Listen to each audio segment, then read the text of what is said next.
Imagine, on t'a conseillé un animé où t'en as trouvé un qui avait l'air magnifique, incroyable. Tu le regardes, tu kiffes de plus en plus, mais de plus en plus, de plus en plus. Et là, t'arrives vers la fin, et là t'es là en mode ce qui se passe, il n'y a pas une tournure qui me plaît, là ça commence pas à me plaire ce qui se passe, et là d'un coup de la fin, elle est éclatée au sol. Voilà, c'est de dont on va parler aujourd'hui, mais avant ça, générique.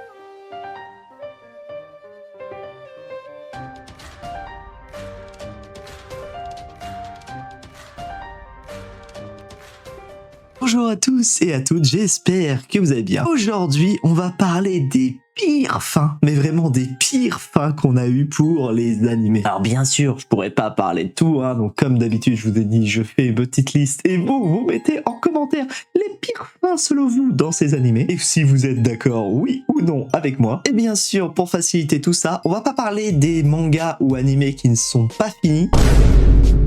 Parce que bon, ça sera l'objet d'une autre vidéo si ça vous intéresse. Mais vraiment, on va parler aujourd'hui des pires fins, pas des fins non finies ou inexistantes, vous avez compris. J'ai pensé à ce sujet de vidéo avec la fin catastrophique qu'on a eue de Stranger Things. Je suis encore dans le déni. L'épisode 9, on va la voir les gens, on va la voir. Je suis dans le déni. Oui, c'est vrai, mais comment on peut avoir une fin comme ça? Elle était éclatée. Bref, on va arrêter de bablater pour cette intro et on va partir pour la première des pires fins qui est...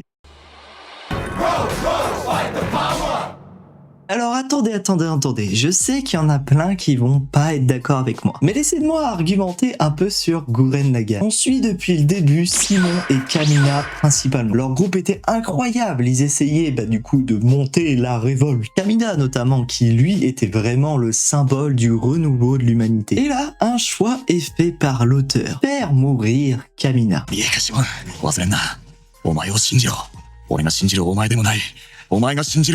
Déjà, nous, ça nous a tous mis un coup moral parce qu'on s'attendait pas du tout à cette mort.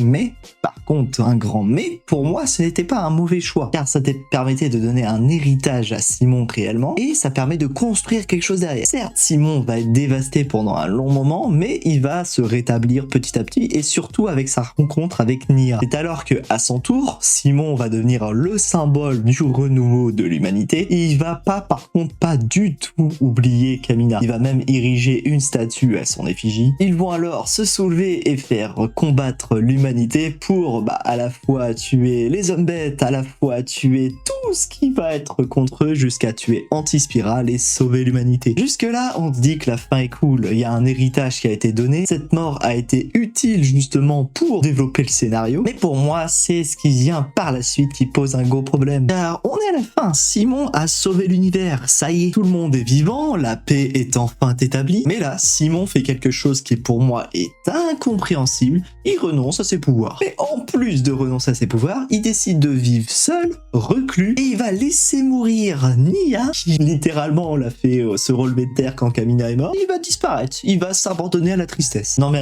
attendez quoi? C'est ça le message qu'on veut nous laisser passer? Se laisser aller à la tristesse, à l'abandon, et puis laisser les choses faire? L'animé de Gurren Lagann, justement, avec la mort de Kamina, c'est justement pendant 25 épisodes, on te crie « Crois en toi en fait, crois en toi, relève-toi, continue à combattre et vis ta vie. » On te vend qu'il faut que tu dépasses tes limites, que tu brises le destin, que tu n'abandonnes jamais, que tu te laisses jamais à terre et que tu te relèves malgré les pertes, malgré la tristesse, malgré toutes les choses qui peuvent te mettre des bâtons dans les roues. Il faut que tu vives en fait. Et malgré tout ce message d'espoir, de transmission, du fait de dépassement de soi tout simplement, on nous conclut sur une leçon de vie aussi amère avec une acceptation en fait de la tristesse et de la solitude. Et c'était une solitude où il accepte de vivre avec lui-même tout seul, qu'il a su justement dépasser ça et qu'il continue de vivre, je veux bien. Mais là, ça nous laisse sous-entendre qu'il est parti en fait aller vivre tout seul pour mourir à petit feu. Et la fin de Gurren Lagann n'est pas mauvaise techniquement. Elle est pas mauvaise, mais pour moi cette fin trahit l'énergie même qui fait cet animé et ce manga, puisqu'on nous fait une fin qui est vraiment purement réaliste, purement pessimiste, là où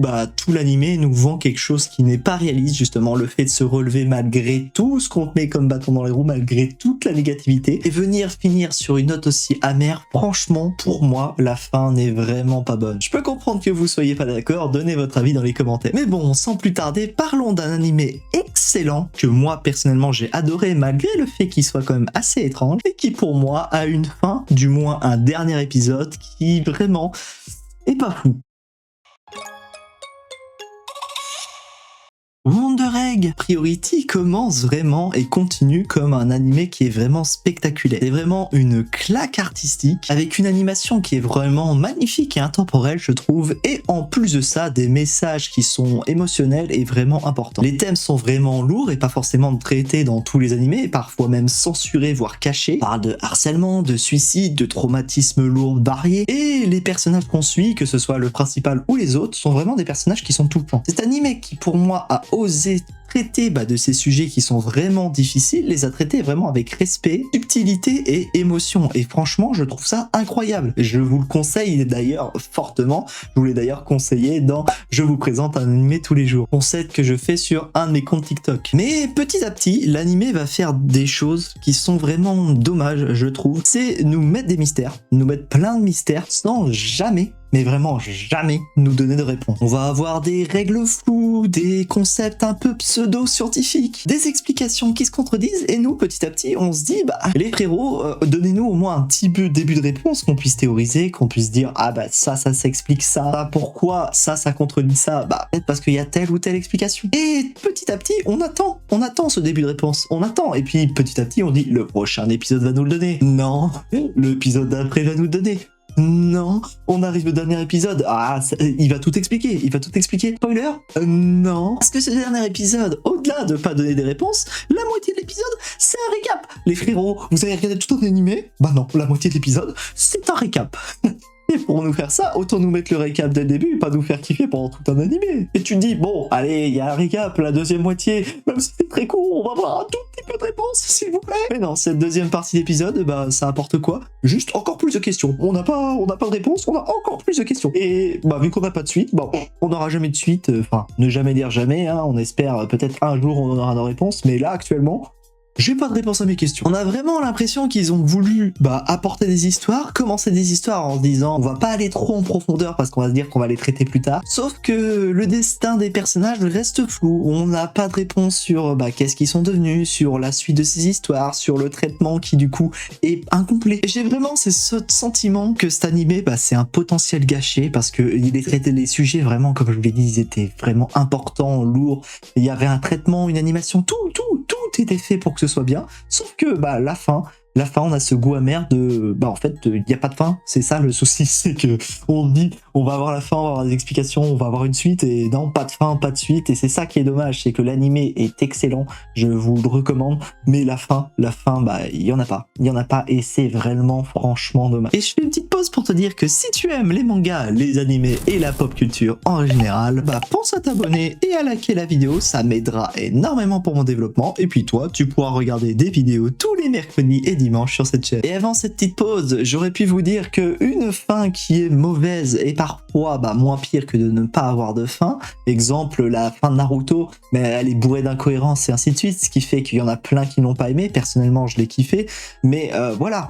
C'est une mauvaise fin, mais au moins ça conclut quelque chose. Mais là, pour le prochain animé, c'est pas du tout le cas. Ils auraient pas du tout dû conclure et pas du tout faire une mauvaise fin, puisque je parle de... Ah là là, The Promised Neverland. Je vous jure, j'ai vraiment la haine pour cet animé. J'ai vraiment le sub de fou. Pour la petite anecdote, les The Promised Neverland, je les ai tous. Attendez, je vous les apporte. Voilà, je les ai tous. Je les ai tous lus, ils sont incroyables, voilà, ils sont magnifiques, il faut le dire ça, il faut le lire, il faut l'avoir dans sa mangatech, c'est incroyable. Et pour moi, The Promised Neverland, il n'y a pas photo, c'était un des animés les plus prometteurs de cette décennie. Je suis désolé, je ne pèse pas mes mots, c'était un des plus prometteurs. Les sujets traités dans le manga étaient incroyables et ont été ultra bien retransmis dans l'animé, que ce soit avec les OST, l'animation, les temps de suspense et tout. C'est incroyable. La saison 1, on était en surkiff, on était là en mode, mais c'est trop bien. J'ai peut-être un peu trop attendu pour dire le trop. Mais je vous jure, hein, entre les personnages marquants, la tension, enfin tout était bien. On était tous en surkiff pour cette saison 1 et je la re-regarde, c'est incroyable. L'opening, même l'opening, je l'écoute encore. C'était incroyable cette saison 1. Et le sujet, il était inédit. À quel moment tu traites là-dessus? Le plot twist de l'épisode 1, oh là là, on n'en parlera pas parce que ça sera peut-être le sujet d'une autre vidéo, les plot twists. Et le sujet des enfants qui sont traités comme du bétail, avec une ambiance oppressante, des stratégies qui sont vraiment ultra intelligentes, et avec des twists mémorables, que demander de plus? C'était vraiment trop cool. Et la fin de la saison 1, on a une vraie conclusion sur ce premier arc, on a vraiment cette sensation de « Ah, on a du coup conclu cette première arc et on se dit putain la suite, on t'attendait, on avait du coup ce petit monde de monstres à découvrir et on attendait que ça de voir la suite. On était trop hype, que ce soit ceux qui ont lu le manga comme moi, qui avaient hâte de voir comment ils allaient retranscrire aussi bien le manga en animé, mais aussi ceux qui n'avaient pas lu, ils avaient trop hâte de voir la saison 2. Mais oh là là, oh que la déception, que de la déception cette saison 2. Déjà pour commencer, l'animation, tu commences la saison 2, tu vois l'animation est un peu bonne, les OST un peu moins bon. Tu dis oh c'est le premier épisode, ça passe les gens, ça va s'améliorer par la suite. Tu passes à l'épisode 2, tu te dis ah l'animation est moins bonne, les OST ils sont pas fous, mais oh allez c'est encore vraiment quand même pas mal. Et bon ok ils ont fait des oublis dans le manga parce que toi t'as lu le manga et tu te dis bon c'est pas grave, ils ont fait des oublis, mais bon y a les arcs qui suivent, les épisodes ils arrivent. Franchement, ça va être cool. Puis vient l'épisode 3. L'épisode 3, là, c'est la catastrophe. Là, les frérots, c'est la catastrophe. Puisqu'ils arrivent enfin à ce complexe souterrain dont ils avaient parlé toute la saison 1. À ce complexe souterrain où, du coup, ils sont censés trouver quelqu'un là-bas. Et c'est là qu'ils ont décidé d'enlever un des personnages les plus importants de l'œuvre. Ils se sont dit, ça dégage, les gars, on en a besoin. Et puis là, on essaye de se remettre un peu de ses émotions, on se dit, il y a plus ce personnage important. Ok. On passe à la suite. Emma répond au téléphone, épisode 4. Un petit message de William Nerva. Ok, bon, allez, on se remet sur les rails, on se remet ses émotions, on se dit, ils ont enlevé un des personnages les plus importants de l'œuvre. Ok, ils vont quand même pas skip l'arc le plus important de l'œuvre. Si, y a pas l'arc. Ok, ils enlèvent un arc. Non, deux. Ok, 2 arcs. Ok, là c'est la catastrophe. Qu'est-ce qui se passe? Qu'est-ce que vous faites? Épisode 6, retour avec Norman et tout le reste. On squeeze un peu toute la profondeur des discours. On fait en sorte que ça aille très vite, on a juste la haine et puis c'est tout. C'est la seule émotion qu'on transmet, aucune profondeur, aucun développement du monde des monstres. Les 2 personnages qu'on a introduits, épisode 1, épisode 2, qui ont une religion qui sont un peu, qui est un peu différente. Allez, eux aussi, on les traite à la va-vite, ils nous serviront comme ça. Qu'est-ce qu'on peut faire de pire? Allez-y, concluez cette saison 2, vous ferez mieux à la saison 3. Comment ça, il n'y a pas de saison 3? Attendez, c'est bien au tome 5. C'est bien au tome 5 qui s'évade, on est d'accord? Il y a combien de tomes en tout? Il y a pas un tome? Attendez, 20 tomes? La première saison. Attendez, je reprends mon micro là, parce que là, t'adaptes la première saison de The Promised Neverland, donc 4 tomes.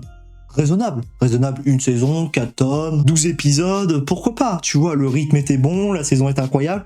Ok. Donc si t'adaptes 4 tomes, 12 épisodes, ta saison 2 a fait 11 épisodes, allez, t'adaptes 4 tomes, t'as été un peu plus rapide, mais ça passe quoi. T'as été un peu vite, ils mettent 2 tomes à arriver au complexe. Ils arrivent au début de l'épisode 7 au complexe. Ok. Tu décides de skip l'arc le plus important de l'œuvre, qui se finit au milieu du tome 11. Ok, ça veut dire qu'il te reste 2-3 tomes à adapter. Donc allez, au grand max, tu vas au tome 13. À quel moment tu finis l'animé là? Il y a 20 tomes, frérot, tu peux pas tout traiter. Comment tu fais? En diaporama. Allez, c'est parti, PowerPoint les gars. Si, je vous jure, c'est ça la fin. J'ai juste augmenté la vitesse du diaporama. Comment gâcher cet animé encore plus? C'est incroyable. Je sais pas comment ils ont pu faire pour rater ça. Remettez-nous une saison 2 de The Promised Neverland. Frérot, il y a qu'une saison, c'est The Promised Neverland. Regardez que la saison 1. Il n'y a pas de saison 2. Un peu comme Berserk, un de mes mangas de cœur.